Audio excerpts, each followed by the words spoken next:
여러분의 주변에는 유독 사람이 끊이지 않는 리더가 있나요? 반대로 말은 화려한데 정작 필요할 때 곁에 아무도 남지 않는 사람은 어떤가요? 우리는 흔히 성공하기 위해서 말을 잘해야 한다거나 강력한 인맥이 필요하다고 믿습니다. 그래서 끊임없이 자신을 포장하고 유리한 쪽으로 편을 가르며 내 자리를 지키려 애쓰죠. 하지만 아이러니하게도 그 노력이 깊어질수록 마음은 더 불안해지고 관계는 실망으로 돌아오곤 합니다. 오늘 우리가 함께 읽을 논어 위정편의 두 문장은 2500년 전의 가르침이라고는 믿기지 않을 만큼 현대인의 고질적인 불안과 관계의 결핍을 날카롭게 파고듭니다. 나 자신을 속이지 않는 단단한 실행력, 그리고 누구에게도 치우치지 않는 품격 있는 포용력. 이 두 가지가 갖춰질 때 비로소 인생의 모든 문이 열리기 시작합니다. 자공이라는 한 유능한 제자의 질문을 시작으로 공자께서 제시하시는 진짜 어른의 조건을 깊이 들여다보겠습니다. 이 영상이 끝날 때쯤 여러분은 말의 부채를 청산하고 사람의 마음을 얻는 군자의 품격을 갖게 되실 겁니다. 삶의 무게를 덜어주는 현대적 인문학 테라피, 함께 읽는 논어, 지금 바로 시작합니다. 평생을 살아가며 우리는 수많은 말을 뱉고 살아갑니다. 어떤 말은 누군가에게 따뜻한 위로와 희망이 되기도 하지만 어떤 말은 날카로운 화살이 되어 타인의 가슴에 박히거나 결국 부메랑이 되어 나 자신의 발목을 잡기도 하지요. 우리는 흔히 말 잘하는 사람을 부러워하는 시대를 살고 있습니다. 유려한 언변으로 청중을 휘어잡고 자신의 비전과 성과를 화려하게 포장하는 능력이 성공을 위한 가장 강력한 무기처럼 여겨지기 때문입니다. 하지만 인류의 위대한 스승 공자께서는 조금 다른 시선으로 우리를 바라보십니다. 화려한 수사나 달변보다 훨씬 더 본질적이고 귀중한 가치가 무엇인지 오늘 위정편 13장을 통해 여러분과 함께 깊은 내면의 여행을 떠나보고자 합니다. 자공문군자. 자공이 군자에 대해 여쭈었습니다. 자왈. 공자께서 말씀하셨습니다. 선행기연. 먼저 그 말을 실행하고 이후 종지. 그 다음의 말이 그 뒤를 따르게 하는 것이다. 이 짧은 문장 뒤에는 공자와 그의 제자 자공 사이의 팽팽한 긴장감이 숨어 있습니다. 자공은 공자의 수많은 제자 중에서도 특히 언변이 뛰어난 인물이었습니다. 그는 단순히 말을 잘하는 수준을 넘어 그 뛰어난 설득력으로 국가 간의 전쟁을 막아내기도 했고 막대한 부를 축적하는 수완을 발휘하기도 했지요. 어느 조직에나 한 명쯤 있을 법한 매우 유능하고 스마트한 인재였습니다. 그런 자공이 스승님께 진정한 리더, 즉 군자란 어떤 사람입니까? 라고 묻습니다.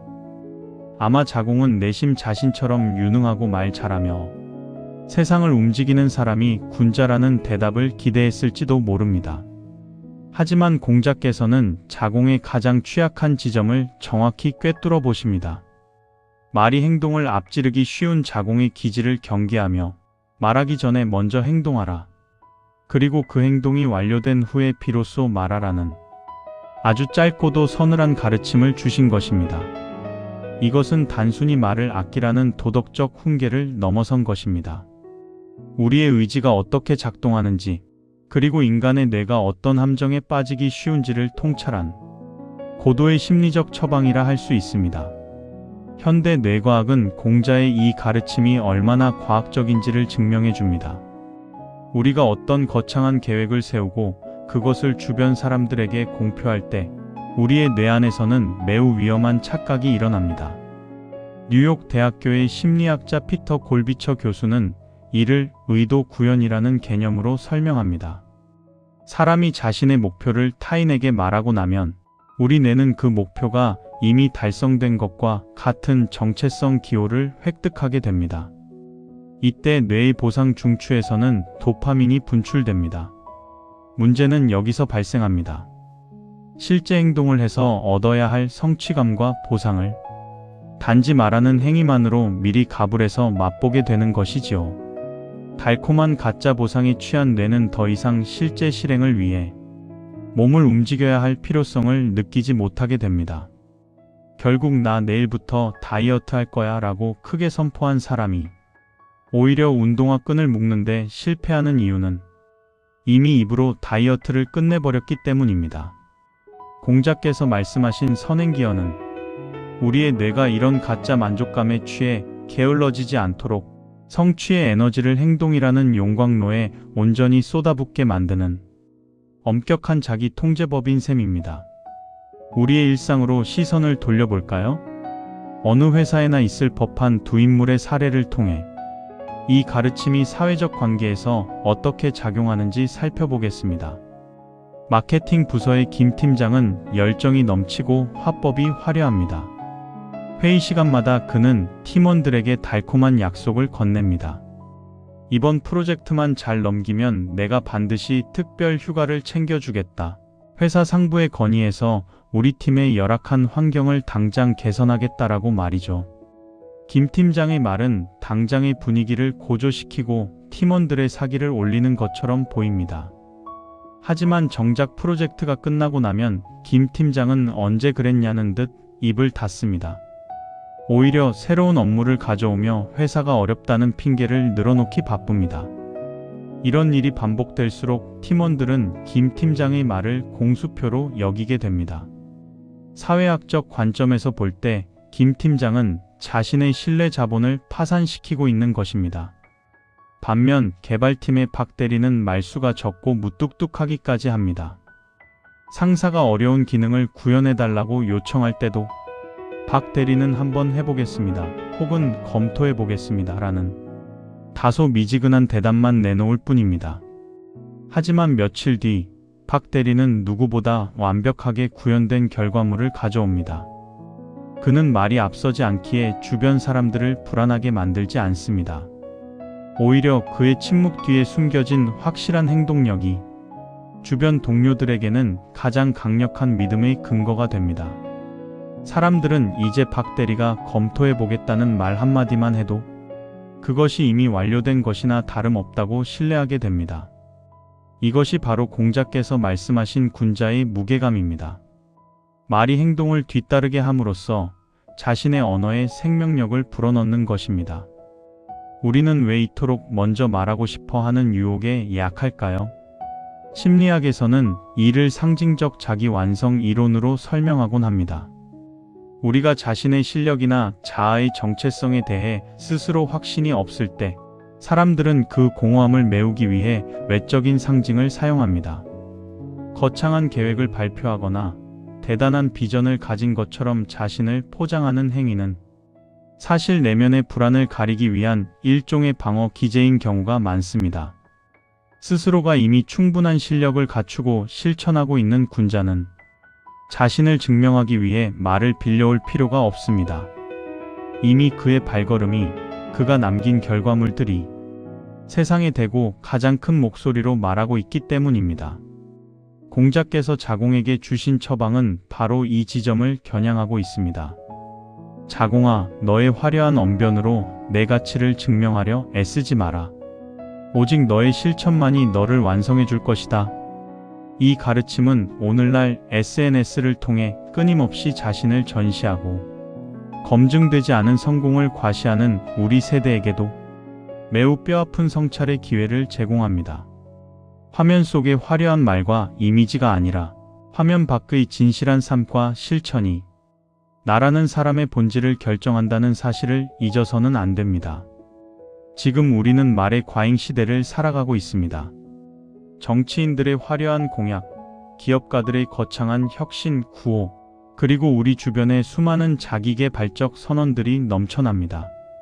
하지만 그 많은 말 중에서 실제로 우리의 삶을 바꾸고 사회를 한 발짝이라도 진전시키는 말은 얼마나 될까요? 말의 가치가 떨어지는 말의 인플레이션 현상은 결국 서로에 대한 불신과 사회적 피로도를 높일 뿐입니다. 이러한 시대의 위정편 13장의 가르침은 더욱 빛을 발합니다. 우리가 뱉은 말은 일종의 영혼의 부채입니다. 말을 뱉는 순간 우리는 그 말을 책임져야 할 의무를 지게 됩니다. 부채가 감당할 수 없을 만큼 쌓이면 파산하듯이 말만 앞서고 행동이 따르지 않는 삶은 결국 인격적 파산에 이르게 됩니다. 군자는 부채를 먼저 지지 않습니다. 먼저 자본을 비축하고 그 자본을 바탕으로 신중하게 거래를 시작합니다. 이것이 바로 타인의 마음을 얻고 세상을 움직이는 가장 정직한 방법입니다. 사랑한다는 말보다 따뜻한 눈길 한 번을 먼저 건네는 것, 성공하겠다는 선언보다 지금 당장 책상 앞에 앉는 것, 세상을 바꾸겠다는 포부보다 내 방의 작은 쓰레기 하나를 먼저 줍는 것, 이러한 작고 낮은 실천들이 모여 비로소 군자의 큰 길을 만듭니다. 여러분은 오늘 하루 얼마나 많은 말의 부채를 쌓으셨나요?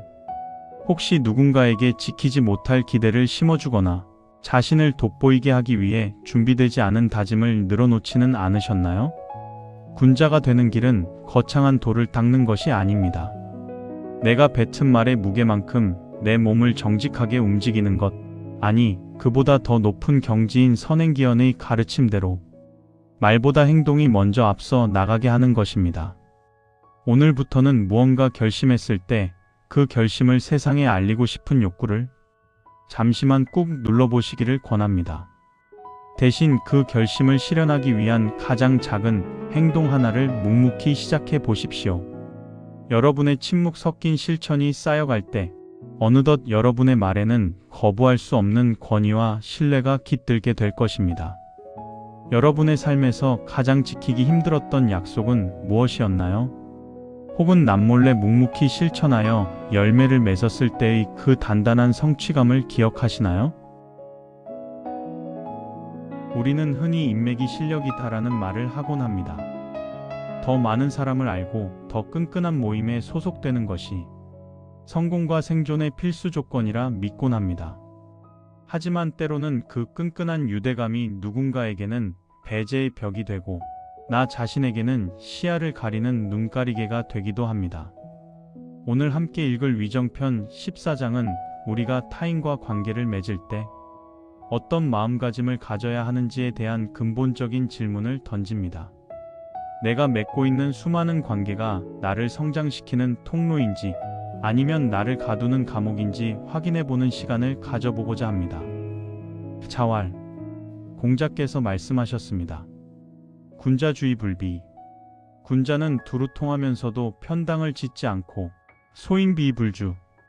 소인은 편당을 지으면서 두루 통하지 못한다.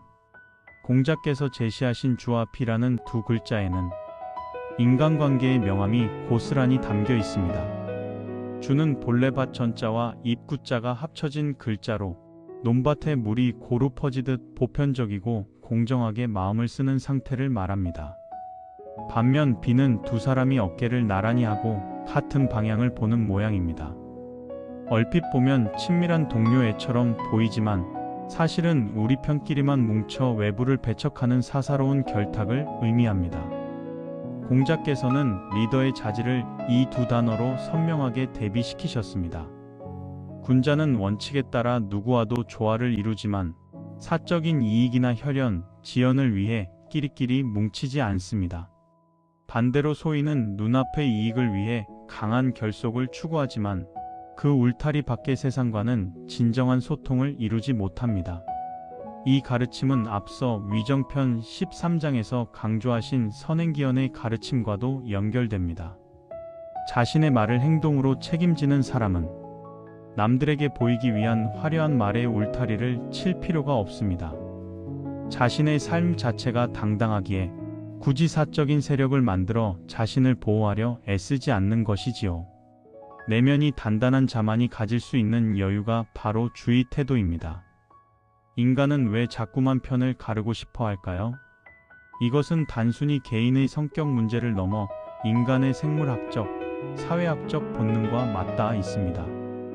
진화심리학적 관점에서 볼 때 인류 역사의 대부분에서 우리 편에 속하지 못한다는 것은 곧 죽음을 의미했습니다. 맹수의 위협과 기근으로부터 살아남기 위해 인간은 본능적으로 강한 결속력을 가진 소집단을 형성해 왔습니다. 문제는 현대 사회에서도 우리 뇌의 편도체는 나와 다른 생각, 다른 집단을 위협으로 간주한다는 점입니다. 공자께서 경계하신 비는 바로 이 원초적인 생존 본능에 굴복하여 타인을 적으로 돌리는 행위입니다. 사회심리학자 헨리 타지펠의 연구는 더욱 충격적입니다. 그는 아주 사소한 이유로 사람들을 두 집단으로 나누기만 해도 사람들은 즉시 자신이 속한 집단에게 더 많은 이익을 주려 하고 상대 집단을 근거 없이 차별하기 시작한다는 것을 발견했습니다. 이를 내 집단 편향이라고 합니다. 우리가 우리 학교 출신이니까, 내 고향 사람이니까 라는 이유로 무조건적인 지지를 보내는 것은 사실 고도로 발달한 이성이 아니라 동전 던지기만큼이나 근거 없는 본능의 산물일 수 있다는 뜻입니다. 우리 주변의 조직 생활에서도 이런 모습은 흔히 발견됩니다. 영업부의 최 부장은 전형적인 비의 길을 걷는 인물입니다. 그는 자신과 고향이 같거나 비슷한 취미를 가진 소수의 후배들만 유독 챙깁니다. 중요한 정보는 그들끼리의 단톡방에서만 공유되고 회식 자리에서도 늘 고정된 멤버들끼리만 어깨를 맞대고 앉습니다.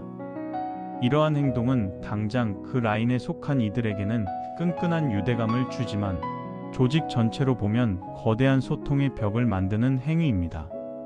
결국 최 부장의 파벌에 속하지 못한 유능한 인재들은 소외감을 느끼고 냉소적으로 변하게 됩니다. 반면 기획부의 이 과장은 주의 태도를 견지합니다. 이 과장이라고 해서 개인적으로 더 마음이 가는 동료가 왜 없겠습니까? 하지만 그는 공적인 업무에 있어 결코 사사로운 인연을 앞세우지 않습니다. 나와 의견이 정반대인 동료의 주장이라도 타당한 근거가 있다면 기꺼이 수용합니다. 특정 파벌에 속해 세를 과시하기보다 부서 전체의 목표를 위해 모든 팀원과 격의 없이 대화하려 노력합니다. 이 과장의 주변에는 사람이 모이지만 그것은 결탁을 위한 모임이 아니라 공통의 가치를 지향하는 건강한 연대입니다. 공자께서는 이런 사람이야말로 진정으로 세상을 넓게 쓰는 리더의 자질을 갖추었다고 평가하셨을 것입니다. 오늘날 우리가 처한 환경은 공자의 시대보다 훨씬 더 비의 유혹이 강합니다. 바로 알고리즘이 짜준 디지털 확증 편향 때문입니다. 우리는 SNS와 유튜브를 통해 내가 보고 싶은 것만 보고 내 생각과 일치하는 뉴스만 끊임없이 배달받는 에코 체인버 속에 갇혀 있습니다. 나와 같은 생각을 가진 사람들의 목소리만 반복해서 듣다 보니 나와 다른 생각을 가진 사람들은 틀린 것을 넘어 악한 존재로 보이기 시작합니다. 심리학에서 말하는 확증 편향은 자신의 신념과 일치하는 정보만 골라 받아들이고 나머지는 무시하는 경향입니다. 이 편향에 사로잡힌 사회는 비의 극단으로 치닫습니다. 서로를 향한 증오와 분열이 가속화되고 합리적인 토론은 설 자리를 잃습니다. 이는 하기편 제1장 사람들이 알아주지 않아도 노여워하지 않음이나 하기편 제14장 정의로운 사람에게 가서 자신을 바로잡음 같은 구절 속 사사로운 편당에 휘둘리지 않는 군자의 자세와 아주 잘 맞닿아 있습니다. 공자께서 말씀하신 주는 이 장벽을 깨뜨리는 망치와 같습니다. 일부러 나와 다른 진영의 목소리에 귀를 기울여 보는 것, 나와 환경이 전혀 다른 사람의 삶을 상상해 보는 것, 그리고 어떤 갈등 상황에서도 우리 편인가를 묻기 전에 이것이 보편적으로 옳은 일인가를 먼저 묻는 태도, 그것이 바로 현대 사회에서 군자가 실천해야 할 가장 시급한 덕목입니다. 우리는 흔히 인간관계가 좋아야 성공한다고 말합니다. 하지만 공자께서 말씀하시는 관계의 질은 단순히 친함에 있지 않습니다. 그 관계가 얼마나 공적인 가치에 기반하고 있느냐가 핵심입니다. 정치권이나 대기업에서 터져나오는 수많은 비리와 스캔들을 보십시오. 그 시작은 늘 끈끈한 비의 관계였습니다. 우리가 남이가라는 말 한마디에 법과 원칙이 무너지고 끼리끼리 챙겨주는 사사로운 정이 공동체의 정의를 훼손합니다.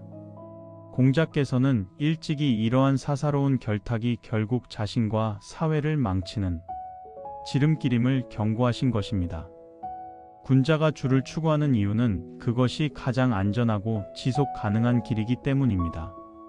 사사로운 이익으로 뭉친 집단은 이익이 사라지면 배신과 갈등으로 무너집니다. 하지만 보편적인 원칙과 공정함으로 맺어진 관계는 풍파 속에서도 흔들리지 않습니다. 타인을 대할 때 내 마음속에 혹시 사적인 저울이 있지는 않은지 늘 경계해야 하는 이유입니다. 군자가 된다는 것은 본능의 안락함을 거부하는 고독한 결정일 수 있습니다. 나와 닮은 사람들 틈에서 서로의 옳음을 확인받는 것은 쉽고 달콤합니다. 하지만 그 달콤함은 결국 우리의 영혼을 편협하게 만듭니다. 군자의 길은 좁은 골목길을 벗어나 넓은 대로로 나오는 과정입니다. 사사로운 인연의 끈을 놓고 공정함에 손을 잡을 때 우리는 비로소 누구와도 통할 수 있는 자유로운 존재가 됩니다. 내가 속한 작은 집단의 이익을 넘어 더 큰 공동체의 가치를 바라보는 안목을 가질 때 세상은 우리를 진정한 리더로 인정하게 될 것입니다. 여러분은 오늘 하루 누군가를 대할 때 주의 마음이었나요? 아니면 비의 마음이었나요? 무의식적으로 저 사람은 우리 편이 아니야 라며 마음의 빗장을 걸지는 않으셨나요? 혹은 누군가와 다름을 인정하고 대화했을 때 얻었던 뜻밖의 깨달음이 있으신가요? 여러분의 관계 속에서 가장 극복하기 힘들었던 편견은 무엇이었나요? 애쓰며 달려온 오늘의 나에게 따뜻한 차 한 잔을 건네듯 잠시 숨을 고르며 하루의 조각들을 하나하나 들여다보는 시간을 가졌으면 좋겠습니다. 오늘 우리는 말의 부채를 청산하고 사사로운 결탁의 감옥에서 벗어나 넓은 대로로 나아가는 법을 함께 나누었습니다. 앞서 위정편 제1장에서 공자께서는 덕으로 정치를 하는 것은 마치 북극성이 제자리를 지키고 있으면 뭇 별들이 그를 중심으로 향하는 것과 같다고 말씀하셨습니다. 나 자신이 먼저 행동으로 본을 보이고 어느 한쪽으로 치우침 없이 모두를 아우르는 품격을 갖출 때 우리는 비로소 주변을 밝히는 인생의 북극성이 될 수 있을 것입니다. 오늘 영상을 보시며 여러분의 마음속에 머물렀던 단 한 문장은 무엇인가요? 혹은 나 자신과 맺었던 약속 중 오늘부터 묵묵히 실천해보고 싶은 작은 행동이 있다면 무엇인가요? 비록 짧은 한 줄일지라도 여러분이 남겨주신 성찰의 기록은 삶의 무게에 지친 누군가에게는 따뜻한 위로의 등불이 되고 다시 시작할 수 있는 커다란 용기가 됩니다. 여러분이 나누어 주시는 귀한 마음들이 모여 우리 곁의 소중한 관계들을 더 맑고 단단하게 만드는 선한 영향력의 물결이 되기를 진심으로 바랍니다. 함께 읽어주셔서 감사합니다.